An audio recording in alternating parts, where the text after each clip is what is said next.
नमस्कार, मी प्रशांत कदम. महाराष्ट्राचं प्रशासन, महाराष्ट्राचं राजकारण याच्याबद्दल कधी काळी देशामध्ये असलेला आदर, प्रतिष्ठा आता पूर्णपणे धुळीस मिळालेली आहे आणि गोष्टी अजून किती रसातळाला जाणार आहेत, हेच फक्त आता बघायचं आपलं काम उरलेलं आहे. कल्पना करवत नाही, विश्वास बसत नाही, की एखादा IAS अधिकारी भर सभेमध्ये एखाद्या गृहस्थाला अशा गुंडगिरीच्या भाषेमध्ये धमकी देऊ शकतो आणि ते देखील महाराष्ट्रामध्ये, ज्या महाराष्ट्राची कधी काळी सुसंस्कृत महाराष्ट्र म्हणून देशाला ओळख होती. IAS अधिकारी संजीव जयस्वाल यांचा एक व्हिडिओ गेल्या 24 तासांपासून प्रचंड व्हायरल होतोय. सुरुवातीला तर काही लोकांना कदाचित विश्वास बसणार नाही म्हणून सांगावं लागेल की या व्हिडिओमध्ये दिसणारे गृहस्थ हे कोणी टपोरी गुंड नाही आहेत, गलीतले मवाली नाही आहेत, तर ते 1996च्या बॅचचे IAS अधिकारी आहेत. सध्या ते म्हाडाचे उपाध्यक्ष आहेत. संजीव जयस्वाल असं त्यांचं नाव आहे आणि मुंबईमध्ये देशातला सर्वात मोठा रिडेव्हलपमेंट प्रोजेक्ट असं ज्याला म्हणता येईल, त्या मोतीलाल नगराचा पुनर्विकास हा सध्या होऊ घातलेला आहे, जो म्हाडा आणि अदानी हे मिळून करणार आहेत. त्याच्याबद्दल रहिवाशांची समजूत काढण्यासाठी त्यांच्यासमोर एक प्रेझेंटेशन देण्याची जबाबदारी संजीव जयस्वाल यांच्यावरती होती. पण याच सभेमध्ये जेव्हा एक युवक 1600 स्क्वेअर फीट त्यांना जे मिळतंय रिडेव्हलपमेंटमध्ये, त्याच्याऐवजी 2400 पाहिजे म्हणून एक फलक घेऊन बसलेला होता, तर त्याचा राग संजीव जयस्वाल महोदयांना आला आणि त्याच्यानंतर त्यांनी या युवकाला भर सभेमध्ये जाहीरपणे धमकावलं.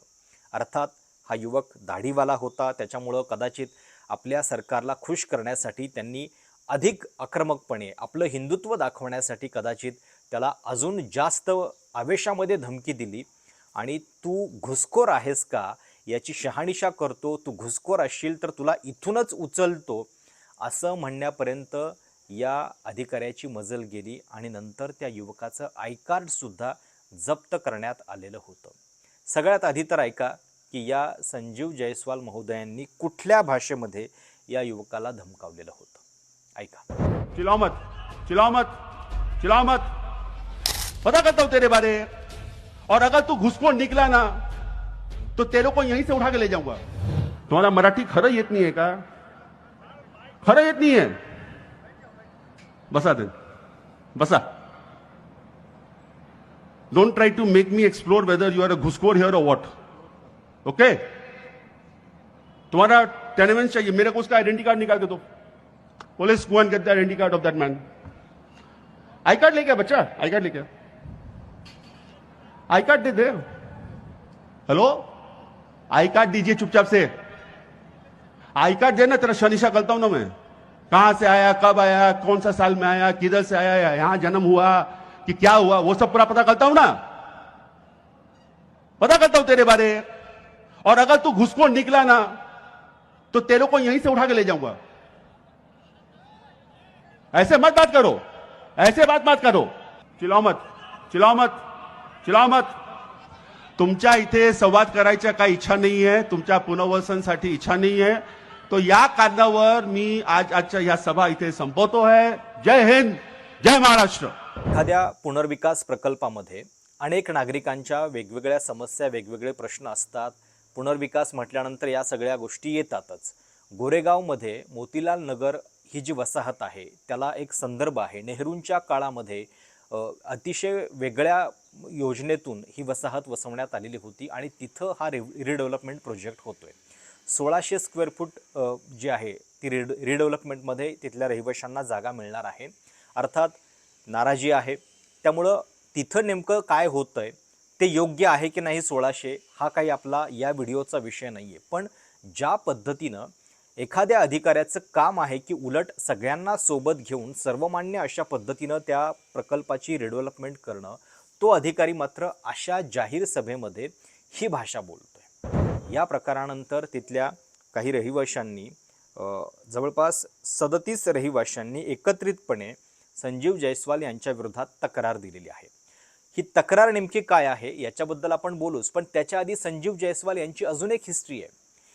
जे संजीव जयस्वाल या युवकाला आय कार्ड मागतायत, मुळात त्यांचीच तपासणी कधी काळी ईडीनं केलेली होती. म्हणजे त्यांचं आय कार्ड खरं तर जप्त करण्याची वेळ आलेली होती.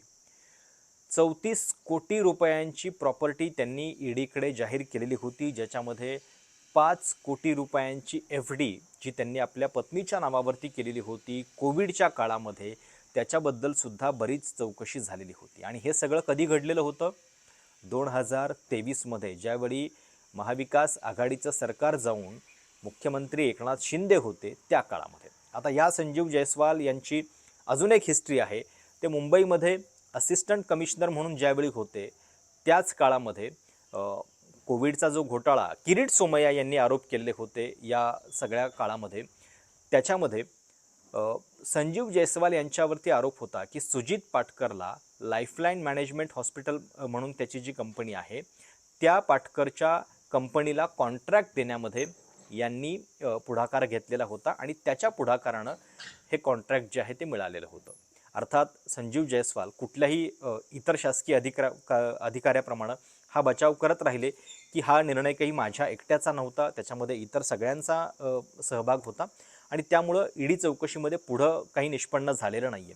पण याच संजीव जयस्वाल यांना पुढच्या महिनाभरामध्ये जुलै 2023मध्ये श्रीलंकेला जाताना एअरपोर्टवरती रोखण्यात आलेलं होतं, कारण लुकआउट नोटीस असताना सुद्धा ते प्रवास करत होते. त्याच्याबद्दलची आगाऊ माहिती त्यांनी ईडीला कळवलेली नव्हती. मोतीलाल नगरमध्ये तब्बल 143 एकराच्या जागेवरती हा पुनर्विकास प्रकल्प होणार आहे, ज्याच्यामध्ये 3702 टेनंट्स आणि 1600 झोपडीधारक यांना त्याच्यामध्ये घरं जी आहेत ती मिळणार आहेत. आता या सगळ्या संदर्भात जी तक्रार दाखल करण्यात आलेली आहे त्याच्यामध्ये काय म्हटलं गेलेलं आहे? तक्रार अशी देण्यात आलेली आहे गोरेगाव पोलीस स्टेशनला की संजीव जयस्वाल म्हाडाचे उपाध्यक्ष धार्मिक तेढ निर्माण करणं, धमकी देणं व बेकायदेशीर वर्तन याच्याबद्दल तातडीनं गुन्हा नोंद करून कायदेशीर कारवाई करण्याबाबत आम्ही खाली सही करणार. मोतीलाल नगरचे रहिवासी असून दिनांक 17 एप्रिल 2026 रोजी संध्याकाळी 5 वाजता गणेश मैदान गोरेगाव इथं आयोजित म्हाडाच्या जाहीर सभेत घडलेल्या गंभीर व बेकायदेशीर घटनेबाबत ही तक्रार नोंदवत आहोत. सदर सभेचा उद्देश रहिवाशांना माहिती देणं, पुनर्विकास आराखडा सादर करणं हा होता. मात्र प्रेझेंटेशनच्या दरम्यान म्हाडाचे व्हाईस प्रेसिडेंट संजीव जयस्वाल यांनी अत्यंत अयोग्य, बेकायदेशीर आणि भेदभावपूर्ण वर्तन केलं. घटनेचा तपशील सभेच्या शेवटी मागणीबाबतचा फलक दाखवला असता मोतीलाल नगरचा रहिवासी युवक जलालुद्दीन कछवा शांतपणे आपल्या हातातील मागण्यांचा फलक दाखवत होता. त्यावेळी जयस्वाल यांनी त्याला धमकावलं, अपमानास्पद व जातीय स्वरूपाचं धार्मिक वक्तव्य करणं सुरू केलं. त्याच्या धार्मिक ओळखीवरून कंसात दाढी पाहून त्याला बांगलादेशी घुसखोर असल्याचा आरोप करण्यात आला. तुझं ID कार्ड दाखव, तू घुसखोर असशील तर तुला बघून घेईन, अशा स्पष्ट धमक्या देण्यात आल्या. पोलीस आणि सिक्युरिटीला जबरदस्तीनं पकडण्याचे आदेश देण्यात आले व त्याचं ID कार्डही हिसकावून घेण्यात आलं. उपस्थित नागरिकांनी विरोध करूनही संबंधित अधिकाऱ्यानं आपलं वर्तन बदललं नाही. या कृतीमुळं धार्मिक तेढ निर्माण करण्याचा प्रयत्न झाला व सभेचा उद्देश हा पूर्णपणे विफल झाला असं या नागरिकांनी म्हटलेलं आहे. आणि या सगळ्या पार्श्वभूमीवरती त्यांनी ही माहिती दिलेली आहे की मोतीलाल नगर ही 1961 पासूनची वसाहत आहे आणि तेव्हापासून सर्व जाती धर्माचे लोक इथं गुण्यागोविंदानं राहतात. सदर युवक हा मोतीलाल नगरमध्येच जन्मलेला आहे. त्याचं संपूर्ण कुटुंब 1961 पासून वास्तव्यास आहे आणि अशा परिस्थितीमध्ये त्याला घुसखोर म्हणणं पूर्णपणे तथ्यहीन, बेकायदेशीर आहे. केवळ एका व्यक्तीचा नव्हे तर संपूर्ण मोतीलाल नगर समाजाचा हा अपमान आहे. समाजातील सौहार्द बिघडण्याचा जाणीवपूर्वक प्रयत्न याच्यामध्ये करण्यात आलेला आहे आणि म्हणून या सगळ्यामध्ये त्यांनी घर तोडू, चेकिंग करू अशा धमक्या दिल्या. त्याच्यानंतर नागरिकांच्यामध्ये भीती निर्माण केली, प्रशासनाच्या पदाचा गैरवापर केला. म्हणून नागरिकांनी मागणी केलेली आहे की त्यांच्या विरोधात FIR नोंद करण्यात यावी, पदावरून त्यांना निलंबित करण्यात यावं, या सगळ्या प्रकरणाची पोलीस चौकशी करण्यात यावी, स्वतंत्र न्यायालयीन चौकशी व्हावी आणि अशा घटना टाळण्यासाठी या अधिकाऱ्यावरती कडक कारवाई करण्यात यावी. पण अर्थात आता ज्या बातम्या येत आहेत त्याच्यानुसार पोलिसांनी ही FIR काय अजूनही दाखल करून घेतलेली नाही आहे. शासकीय अधिकाऱ्यावरती असा गुन्हा दाखल करता येत नाही आहे वगैरे वगैरे कारणं बरीच दिली जात आहेत. मुळात कायदा हा काही शासकीय अधिकाऱ्यांसाठी इतका पण वेगळा नाही आहे. जर तुम्ही अशा पद्धतीचं वर्तन करत असाल तर त्या गोष्टीमध्ये त्यांच्यावरती सुद्धा गुन्हा हा दाखल होऊ शकतोच. पण आपली सिस्टीम आहे, या सिस्टीमला असे अधिकारी लागतात की जे आपल्या गोष्टी ज्या आहेत त्या अशा पद्धतीनं कुठल्याही थराला जाऊन करायला तयार होतील आणि त्यामुळं हे अधिकारी सगळ्यांचेच लाडके असतात. सगळ्यांनाच असे अधिकारी जे आहेत ते हवे असतात आणि त्यामुळं संजीव जयस्वाल यांच्यावरती काही कारवाई होईल अशी फार काही अपेक्षा करण्यामध्ये अर्थ नाही आहे. पण हे आपल्या महाराष्ट्राच्या ब्युरोक्रेसीचं सध्याचं चित्र बनलेलं आहे की जिथं हे अधिकारी आपली निष्ठा दाखवण्यासाठी मुस्लिम युवकांना भर सभेमध्ये धमकावू शकतात. त्याच्यानंतर सरकार दरबारी म्हणजे कधी काळी ज्यांच्यावरती ईडी चौकशी झालेली होती, ज्यांच्या प्रॉपर्टी जप्त करण्याची वेळ आलेली होती, 34 कोटींची प्रॉपर्टी ज्यांची दिसलेली होती, त्यांच्या प्रॉपर्टीचा तपास पुढे काही होत नाही. पण अवघ्या 2 वर्षामध्ये हे महोदय पुन्हा एकदा अशा पद्धतीचं वर्तन करण्यास धजावतात. हे एक प्रकारे या सिस्टीमनंच त्यांना दिलेलं संरक्षण आणि दिलेलं बळ आहे. तुम्हाला या सगळ्या संदर्भात नेमकं काय वाटतं?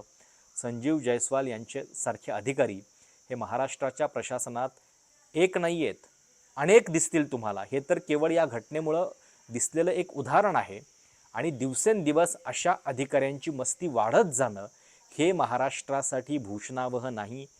देशाच्या एकूण रचनेमध्ये कधी काळी महाराष्ट्राबद्दल असलेला गौरव हा आपल्या राजकारण्यांनी आधीच संपवलेला आहे. बहुधा तेच संजीव जयस्वाल यांच्यासारखे अधिकारी आता ओळखत आहेत आणि त्यामुळं या रेसमध्ये आपण तरी कशाला कमी पडायचं या भावनेतून त्यांचं वागणं जे आहे ते असं मस्तवाल होत चाललेलं आहे. या सगळ्या घटनेबद्दल तुमची कमेंट आणि तुमच्या प्रतिक्रिया कळवायला विसरू नका. तुर्तास आपण इथेच थांबू. धन्यवाद.